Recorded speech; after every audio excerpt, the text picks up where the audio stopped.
Okay, so now, again, this is a 1955 MGTF 1500 differential cage. We've been replacing the shims. What we're doing right now is sliding our pin through to hold our two spider gears in place. So got that started on one side. You want to make sure that you check your pin. It has a hole in it right here, and that has to line up with your hole up here on top, which indexes with a bolt that goes down through there. So make sure you get that pin, the hole end lined up with your, so that it'll end up on the other end. And you'll notice as well here that the hole in the end of the shaft is in line with the screwdriver slot. So what that allows you to do is line up that pin when you put your bolt through. So we'll get that started here. And we're coming across. We'll do it this way so that the camera can watch.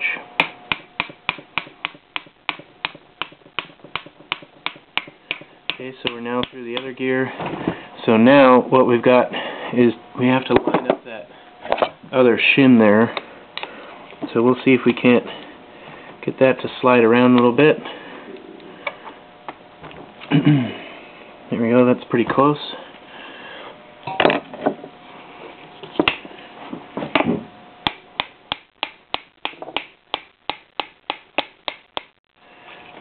Okay, so now you can see that our screwdriver slot here is not vertical. We want to make that vertical. So we'll rotate that until it's vertical. And then our next step is to put on our, let's see if I got it here close enough. That might still be in my pocket. Oh, here it is. Okay, so now we have a lock tab that goes down first.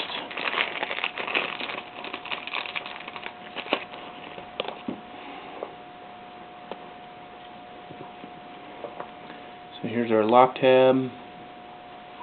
And put that on there like that. And unfortunately I wasn't prepared to make this video, so there's a too small a bench. Too many things. Okay, we're going to pause here for just a minute and pick it up again once I get the... Oh, here it is, just found it. Okay, so now we have our locating pin. This looks like it would be a nut on top of a shaft, but it's kind of a funny deal. So anyhow, there's our piece. I'll get our lock tab.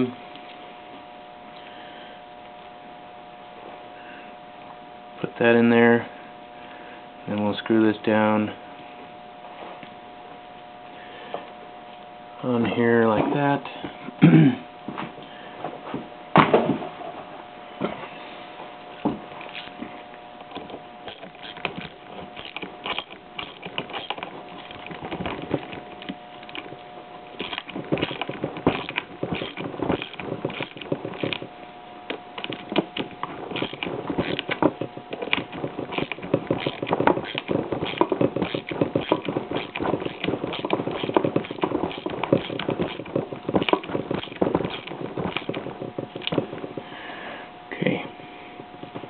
Just about like that. So that's about all there is to that. We'll do another video here once I got everything all secured up, and we'll show the difference in tightness. You'll have to reference an older video that shows the old sloppy setup. But I can tell already that it's considerably better than it was before. So anyhow, this concludes the this particular video of putting the pin back in on our differential and spider gears.